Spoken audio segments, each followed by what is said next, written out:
I wanna be a slave, not wanna be a master. I wanna make your heart beat run like roller coaster. I wanna be a good boy, I wanna be a hello পাখিরা, আসসালামু আলাইকুম। ঈদ মোবারক। ঈদের জন্য নতুন একটা story নিয়ে আসলাম। আপাতত আমার চ্যানেলে দুইটা স্টোরি চলছে, একটা হৃদয় জনকের আলো আর একটা ইট পাটকেল। তবে আমি ভাবছি ইট পাটকেলটা আমি আর দিব না, কারণ আমি এটা দিয়েছিলাম এটা ভেবে যে ওটা হয়তো কেউ দেয়নি, কিন্তু আমি যখন শুনেছি এটা দিয়েছে একজন আর অনেকেই কমেন্ট করেছে এটা ওদের দেখা শেষ, তো ওটার প্রতি আমার আর কোনো রুচি নেই, বুঝতে পারছো তোমরা। তো আমি ওইটার 3টা পার্ট দিয়েছি, আমি ওই 3টা পার্ট প্রাইভেট করে রাখবো। আর ওই রকমই মানে ওই ক্যাটাগরিরই দুজন শত্রু থেকে বিয়ে হওয়া, বিয়ের পরেও শত্রুতা, ভালোবাসা, ঝগড়া, খুনসুটি, মানে এরকম সবকিছু মিলে আরেকটা স্টোরি আমি দিব। আমি চিন্তা করেছি, তোমরা আমাদের কমেন্টে বলো যে এটা ঠিক কিনা। আর এখন যেটা দিচ্ছি এটা খুব বেশি বড় হয়তো হবে না, এটাও আমি কন্টিনিউ করব। আর এটা অনেক বেশি রোমান্টিক। ওই যে আমার চ্যানেলে একটা স্টোরি ছিল না, অ্যারেঞ্জ ম্যারেজ, একদম ওটার মতো। আর এটা লিটল স্পেস, মানে লিটল স্পেসের একটা স্টোরি, যদি এটা লিটল স্পেসের না, কিন্তু আমি বানিয়েছি। তো দেখো তোমরা, ভালো লাগবে তোমাদের। আর অনেক বেশি রোমান্টিক ভাই। সো সবাই ইয়ারফোন নিয়ে বসে পড়ো আর লাইক কমেন্ট শেয়ার করবা। করবা তোমার মতো মাসুদ মার কাছে আছে, তার কাছে করবা। আর অবশ্যই আমার চ্যানেলটাকে সাবস্ক্রাইব করবা। সো চলো শুরু করি। ষোলো পাখিরা, স্টোরিটার রাইটার কি সেটা আমি জানি না, কারণ এটা হয়তো একটা টিকটক থেকে নেওয়া স্টোরি। এটা আমাকে প্রিয়ন্তি দিয়েছে, ও টিকটকে পড়েছিল, এরপরে আমাকে দিয়েছে। ও নিজেও জানে না যে রাইটারটার নাম কি। যদি ও জানতো তাহলে আমাকে বলতো, আমি মেনশন করে দিতাম। এবার তোমরা যদি কেউ জানো যে এটা রাইটারকে, তাহলে অবশ্যই কমেন্টে বলে যাবে। আর যে লিখেছে আপু, অবশ্যই আপু হবে। ওকে অনেক অনেক বেশি ধন্যবাদ আমাদের এত সুন্দর একটা স্টোরি দেওয়ার জন্য। আর অবশ্যই তোমরা যদি কেউ জানো কমেন্টে তার নামটা লিখে যাবে, কারণ আমি জানি না, আমি জানলে মেনশন করে দিতাম তার নাম। গল্পের শুরুতে আমি ইন্ট্রোটা দিতে চাই, যেহেতু আমি বলেছি এটা একটা লিটল স্পেসের গল্প, সো এখানে একজন তো লিটল স্পেসে থাকবে, তাই না? তো গল্পের শুরুতে বলি, আমাদের গল্পের নায়িকা কিম তাইয়ংতে, সে লিটল স্পেসে আছে। মানে সে ছোট, তার বয়স 13 বছর, বাট সে লিটল স্পেসে, মানে তার বয়স 13 বছর হলেও সে 5 বছরের বাচ্চার মতো। এটার মূল কারণ হচ্ছে তার ফ্যামিলি তাকে সময় দেয়নি, ফ্যামিলির অবহেলা, একা একা বেড়ে ওঠা, সবকিছু মিলে তার মাইন্ডটা সে ছোটর মতো থেকে গেছে। আর অপরদিকে আমাদের নায়ক, সে তের কাজিন হয়, তো সে বড়, তার বয়স 23 বছর। অ্যান্ড এটা না বললে না, সে একজন মাফিয়া। এই 23 বছর বয়সে সে মাফিয়া কিং, কিন্তু আন্ডার ওয়ার্ল্ডের, মানে তাকে কেউ চেনে না, শুধু তার নামটা সবাই জানে, কিন্তু কেউ জানে না যে এটাই জানবো। তো পথ বাকি সবকিছু তোমরা গল্পে বুঝে যাবে। চলো গল্পটা শুরু করি। গ্রামটির নাম রূপনগর। রূপনগরের নাম করা জমিদার বাড়ি জিয়ন শিকদার বাড়ি। সেই বাড়িতে আজ খুশির আমেজ হবেই না কেন, আজ দীর্ঘ 18 বছর পর এই বাড়ির রত্ন বাড়ি ফিরছে। এই বাড়ির বড় কর্তা জিয়ন লিমিনহো, তার 3 সন্তান। বড় ছেলে জিয়ন নামজুন শিকদার, ছোট ছেলে জিয়ন বোগম শিকদার, আর এক মেয়ে ছিল, আর এক মেয়ে আইয়ু শিকদার, যিনি বর্তমানে মৃত। জেহক নামের এক দরিদ্র ছেলের সাথে ভালোবেসে বিয়ে হয় তার। ছেলেটি দরিদ্র বলে মেনে নেয়নি তার পরিবার। স্বামীর সাথে ভালোই চলছিল আইয়ুর। বিয়ের 2 বছর পর তাদের কোল আলো করে আসে এক পরী, কিন্তু আফসোস, সেই পরীকে জন্ম দিতে গিয়ে মৃত্যু হয় আইয়ুর। আইয়ুকে হারানোর শোক সহ্য করতে না পেরে আত্মহত্যা করে বসে জেহক, আর ভাগ্যর কাছে ফেলে যায় এই ছোট্ট মেয়েটিকে। সমাজের মানুষের চাপে পড়ে লিমিনহো তার নাতনিকে তার বাড়িতে নিয়ে আসে, কিন্তু মেয়ের মৃত্যুর কারণ ভাবে তার নাতনিকে। শিকদার বাড়ির সবাই এই ছোট্ট মেয়েটিকে বোঝা ভাবে। মেয়েটির নাম রাখা হয় তে। তের বয়স এখন 13 বছর, কিন্তু তার মেন্টালিটি 5 বছরের বাচ্চার মতো থেকে গেছে। শিকদার বাড়ির বাকি 2 ছেলে, বড় ছেলের বউয়ের নাম জিয়ন জিন, নামজুন আর জিনের 2 সন্তান। বড় ছেলে জিয়ন জাঙ্গুক শিকদার, বয়স এখন 23 বছর। ছোট মেয়ে জিমিন, বয়স 19 বছর। আর ছোট ছেলে বোগাম শিকদারের এক মেয়ে জিয়ন জেনি শিকদার। নামজুন তার পরিবার নিয়ে ইউএসএ তে থাকে, সেখানে তার বিজনেস। ইউএস থেকে মাঝে মধ্যে নামজুন, জিন ও জিমিন আসলেও জাংকুক কখনো আসেনি। তার বাংলাদেশ ভালো লাগে না। তার 4 বছর বয়সে ইউএসএ পাড়ি জমিয়েছিল তারা। আজ 18 বছর পর জোর করে তাকে আনা হচ্ছে দেশে। দেশে আনার মূল কারণ হলো লি মিনহো, যিনি অসুস্থ। মৃত্যুর আগে তার বড় নাতি জিয়ন বংশের উত্তরাধিকারীকে দেখার ইচ্ছে তার, তাই জাংকুক না চাইতেও বাংলাদেশে আসতে হচ্ছে। জাংকুক বর্তমানে ভার্সিটির ফাইনাল ইয়ারে পড়ছে। এবার চলো গল্পে ফিরি। শিকদার বাড়ির সবাই পাহাড়ি রকম রান্নার আয়োজনে বিজি। তখনই ছোট্ট তে এসে বলে, ছোট মামনি, কে আসবে গো আজকে? এত খাবার কার জন্য? তখনই বেগমের ওয়াইফ রোজ বলে, মাথা খাস না, এখান থেকে যা, সারাদিন শুধু বগর বগর করতেই থাকে। তে মন খারাপ করে সেখান থেকে চলে যায়। কিছুক্ষণ পরে জিয়ন বাড়িতে ঢোকে একটা বড় গাড়ি। তার ভেতর থেকে বেরিয়ে আসে নামজুন, জিন, জিমিন আর সাথে জাংকুক। জাংকুককে দেখে সবাই ফিদা, মনে হচ্ছে নূরনগরের রাজকুমার। সবাই একে অপরের সাথে কুশল বিনিময় করে। তাদের সাথে আরেকটি ছেলেও এসেছে, যার নাম মিন ইয়ঙ্গি সুগা, জাংকুকের বন্ধু, সাথে জিমিনের হবু স্বামী। লিমিনহু তো নাতিকে ধরে খুশিতে কান্না করে দেয়। তখনই জেনি এসে জাংকুককে জড়িয়ে ধরে। কেমন আছো জাংকুক? জাংকুক মোটামুটি তে বাদে বাড়ির সবাইকে চেনে, অনেকবার ভিডিও কলে কথা হয়েছে, তাই জেনিকেও চিনতে পারলো। জেনি, ভাইয়া বলো, বয়সে বড় হই তোমার। জেনির মুখ কালো হয়ে যায়। তখনই তে সবার পেছন থেকে উকি ঝুঁকি মারে, যা জিমিন দেখতে পায়। এই পিচ্চিকে জায়গা দাও, এই পিচ্চি এদিকে এসো। তে একটু ভয় পায়। তখনই জিমিন নিজে গিয়ে তের হাত ধরে সামনে আনে। জাংকুক ফোনে কিছু করছিল। জিমিন বলে, মাশাআল্লাহ, আসমান থেকে নেমে এসে পড়ি একটা। জিমিনের কথায় জাংকুক চোখ তুলে তাকাতে তার পুরো দুনিয়া যেন থমকে গেল। সে যেন কথা বলতে ভুলে গেছে। সে নিজের অজান্তেই বলে, মাশাআল্লাহ। জিমিনরা কখনো দেখে দেখেনি, কারণ ভিডিও কলে এই বাড়ির লোকজন দেখে কখনো দেখায়নি। আর বিগত কয়েক বছরে তারা বাংলাদেশে আসেনি। বোনের মৃত্যুর খবর শুনে নামজুন একাই এসেছিল। জিমিন নিজ থেকে বলে, এটা নিশ্চয়ই ফুপির মেয়ে, কারণ পুরো ফুপির মতো দেখতে। বাবু, নাম কি তোমার? তে। তে আমার নাম।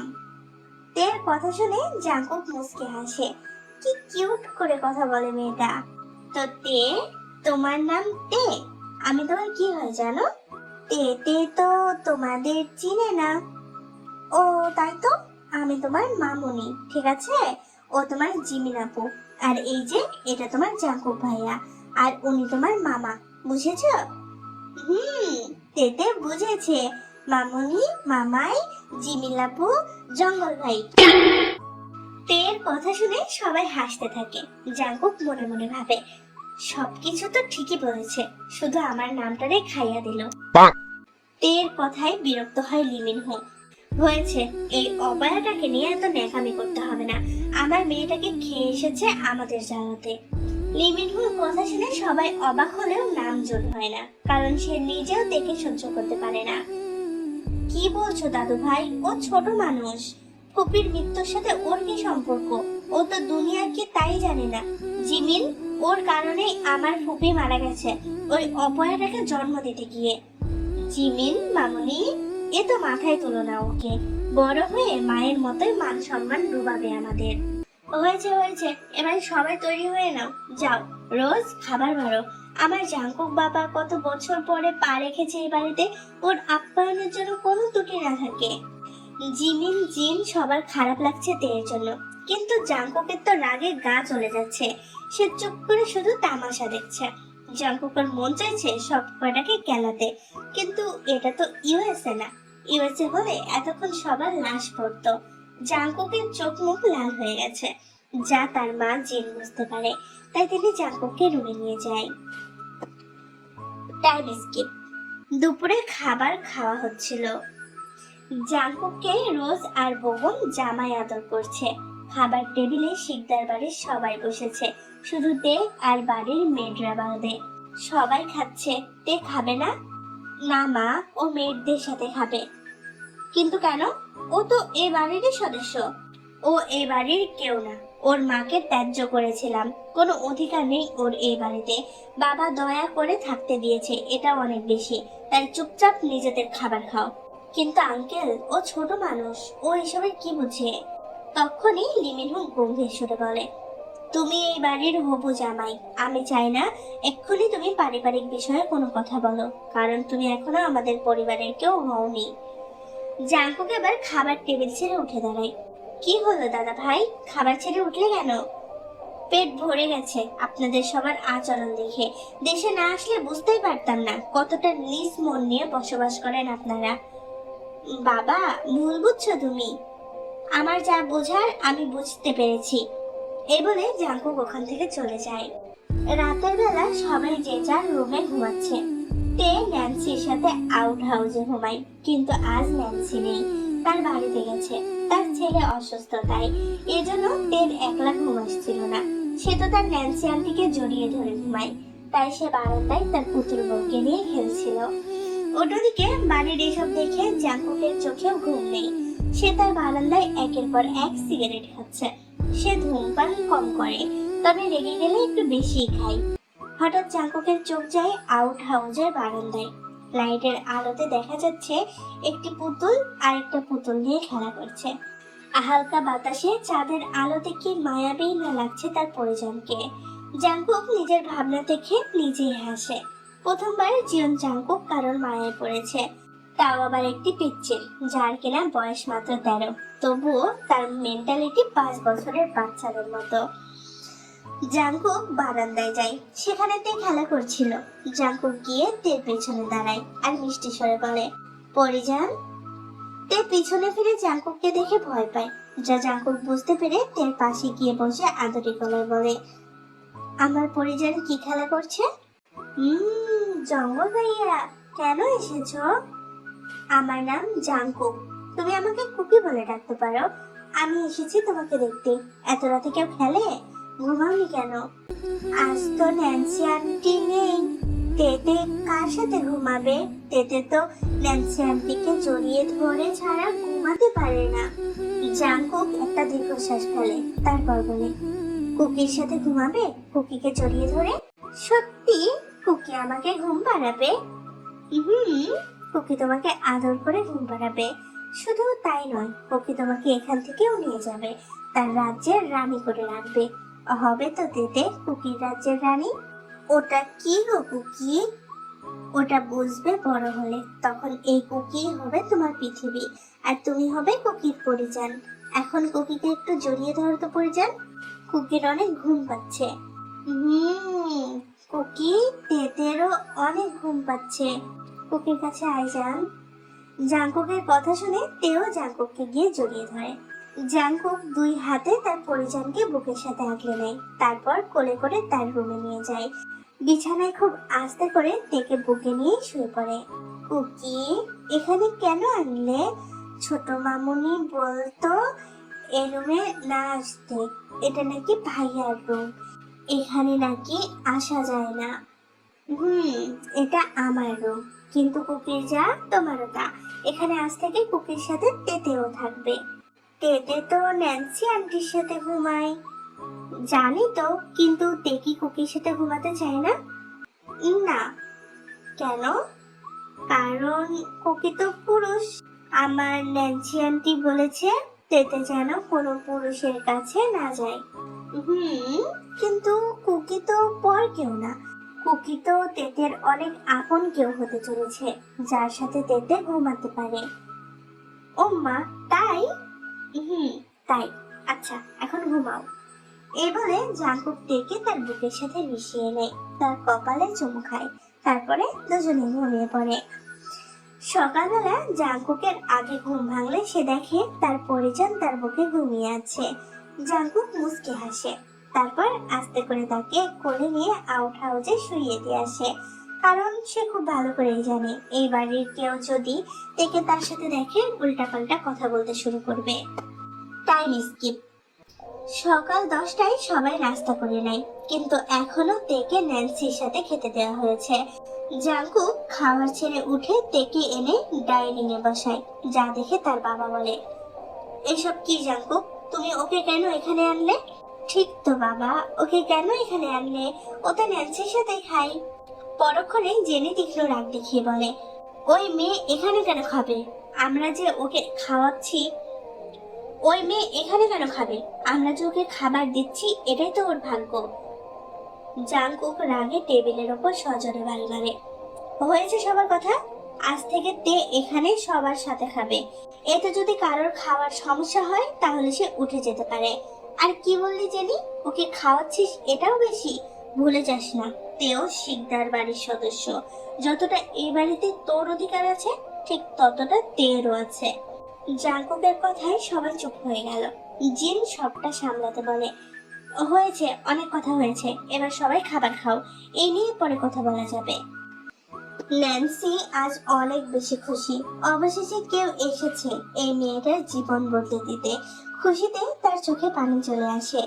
সুগা জিমিনও অনেক খুশি হয়েছে, কারণ তারাও জানে জাংকুক ছাড়া এই প্রতিবাদ কেউ করতে পারবে না।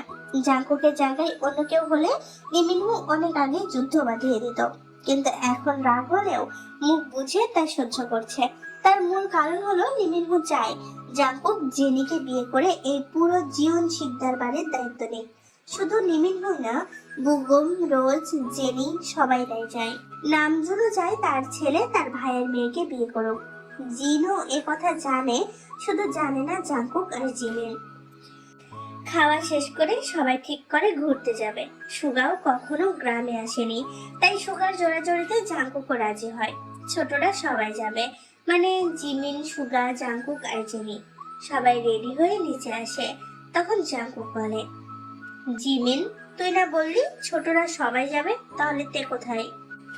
জাংকুক, ও ছোট মানুষ, ওর মাথা ঠিক নেই, ওকে নিয়ে গিয়ে কি করবা?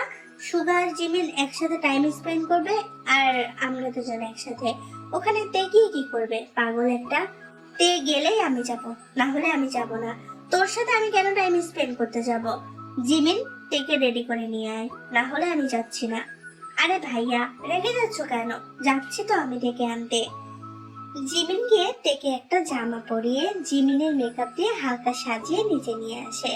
তেকে নিচে আসতে দেখে জাংকুক অপলক দৃষ্টিতে তার দিকে চেয়ে থাকে, আর মনে মনে ভাবছে, এত মায়াবী কেন তুমি পরিজান? কবে আমি তোমার রূপের আগুনে ঝলসে যাব, তুমি বুঝতেও পারবে না। জেনির অনেক রাগ হচ্ছে, কিন্তু সে কিছু বলে না।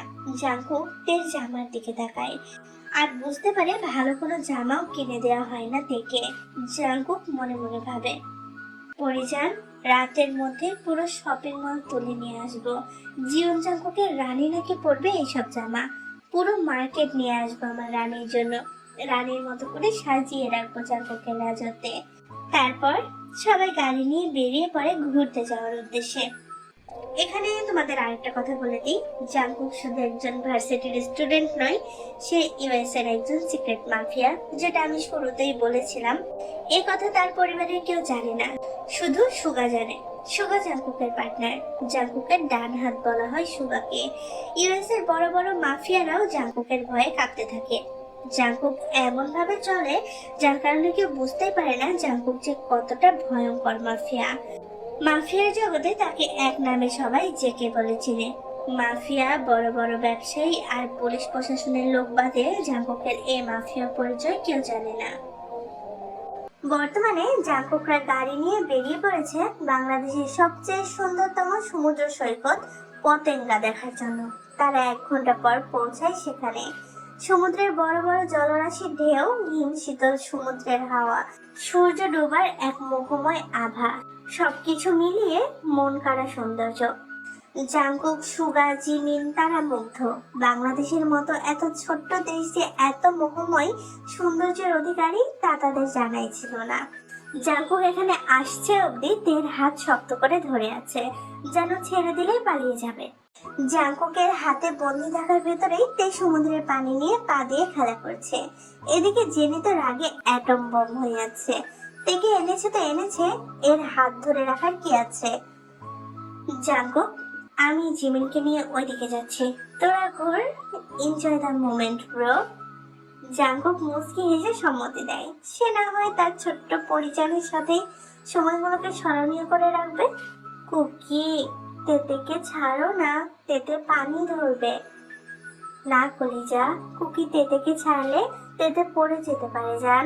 কুকির হাত ধরে এনজয় করো। জাঙ্কুক, ও যখন বলছে ছেড়ে দাও না, ও এখানে খেলা করুক, চলো আমরা অন্য পাশ থেকে ঘুরে আসি।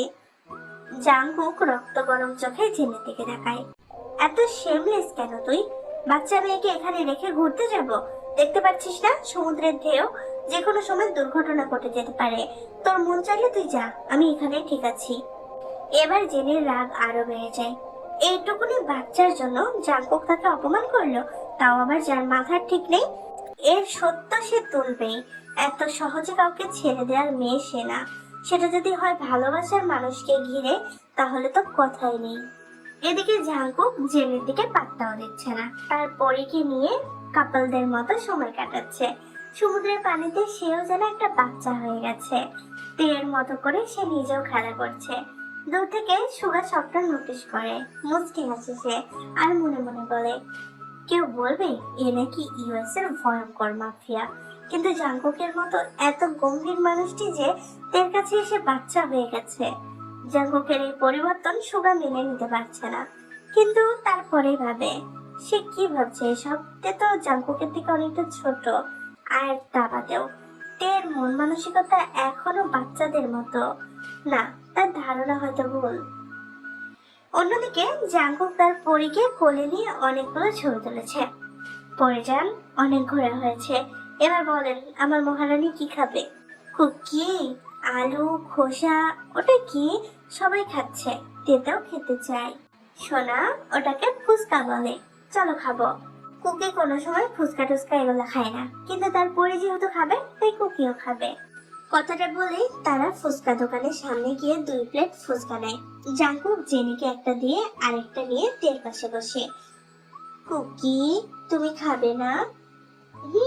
খাবো তো পরিজান। তাহলে তোমার প্লেট কোথায়? জাঙ্কুক মুচকি হেসে বলে, কুকি তো নিজের প্লেটে খাবে না, কুকি তো তেতের সাথে এক প্লেটে খেতে চায়।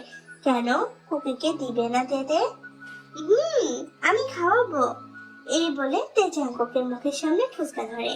জাঙ্কুক ও তের হাত থেকে ফুচকা খায়। জাঙ্কুক তেকে নিয়ে ফুচকা খাচ্ছে। তের আধ খাওয়া ফুচকাগুলো জাঙ্কুক নিজেই খেয়ে নিচ্ছে, আর বারবার টিস্যু দিয়ে তের মুখ পরিষ্কার করছে। জানো কুকি, এটা অনেক মজা, তেতে আলো খেতে চাই। না সোনা, এগুলো বেশি খেলে পেট ব্যথা হয়। কুকি তোমাকে বাসায় গিয়ে নিজের হাতে বানিয়ে খাওয়াবে, ঠিক আছে? কি, কুকি এগুলো বানাতে পারে? না সোনা, কুকি পারে না, তবে সে তার পরিজনের জন্য শিখবে।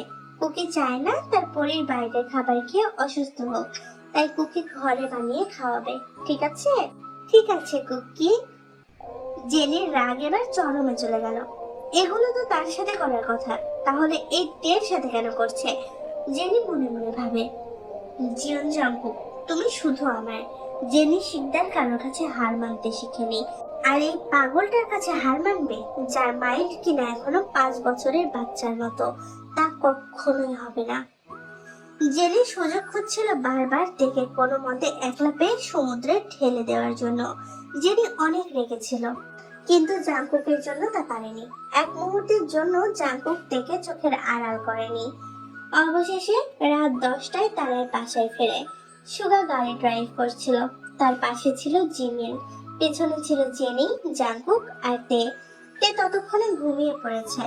জাঙ্কুক পরম যত্নে তার পরিজনকে বুকের সাথে জাপটে ধরে আছে, যেন গাড়ির হালকা ধাক্কাও তার পরির ঘুমের ব্যাঘাত না ঘটায়। গাড়ি এসে থামে জিয়ন শিকদার বাড়ির সামনে।